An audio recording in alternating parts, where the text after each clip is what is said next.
ഗവർണറുടെ കാരണം കാണിക്കൽ നോട്ടീസിന് മറുപടി നൽകാൻ സർവകലാശാല വിസിമാർക്ക് ഹൈക്കോടതി സാവകാശം അനുവദിച്ചു. പുറത്താക്കൽ നോട്ടീസ് ലഭിച്ച 9 വിസിമാർ സമർപ്പിച്ച ഹർജിയിലാണ് ഹൈക്കോടതിയുടെ ഇടപെടൽ. ഹർജിക്കാർ ഉന്നയിച്ച കാര്യങ്ങൾ ചാൻസലർ പരിഗണിക്കണമെന്നും 6 ആഴ്ചയ്ക്കകം തീരുമാനമെടുക്കണമെന്നും കോടതി നിർദ്ദേശിച്ചു. സാങ്കേതിക സർവകലാശാല വിസിയുടെ നിയമനം UGCയുടെ മാനദണ്ഡങ്ങൾ പാലിച്ചല്ലെന്ന് വ്യക്തമാക്കി സുപ്രീം കോടതി റദ്ദാക്കിയതിനെ തുടർന്നാണ് മറ്റു വിസിമാർക്കും ഗവർണർ നോട്ടീസ് നൽകിയിരുന്നത്.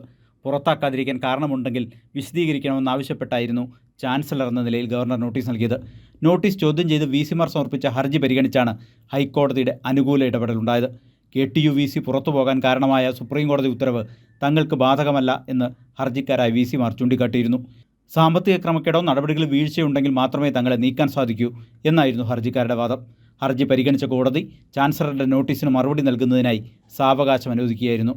ഹർജിക്കാർ ഉന്നയിച്ച കാര്യങ്ങൾ ചാൻസലർ പരിഗണിക്കണമെന്നും 6 ആഴ്ചയ്ക്കകം തീരുമാനമെടുക്കണമെന്നും കോടതി നിർദ്ദേശിച്ചു. ഹർജിക്കാർ ഉന്നയിച്ച ആവശ്യങ്ങൾ ചാൻസലർ പരിഗണിക്കണമെന്ന് കോടതി നിർദ്ദേശിച്ചിട്ടുണ്ട്. UGC ചട്ടങ്ങളുടെ ലംഘനം നടന്നോ എന്ന് പരിശോധിക്കണം. തീരുമാനം വിസിമാർക്ക് എതിരാണെങ്കിൽ 10 ദിവസത്തേക്ക് മരവിപ്പിക്കണമെന്നും ജസ്റ്റിസ് മുഹമ്മദ് നിയാസ് വ്യക്തമാക്കി. ഹർജികളിൽ അന്തിമ തീർപ്പുണ്ടാകുന്നതുവരെ നോട്ടീസിന്മേൽ തുടർ നടപടികൾ ഉണ്ടാകരുതെന്ന് ഹൈക്കോടതി നേരത്തെ ഇടക്കാല ഉത്തരവിട്ടിരുന്നു. കൈരളി ന്യൂസ്, കൊച്ചി.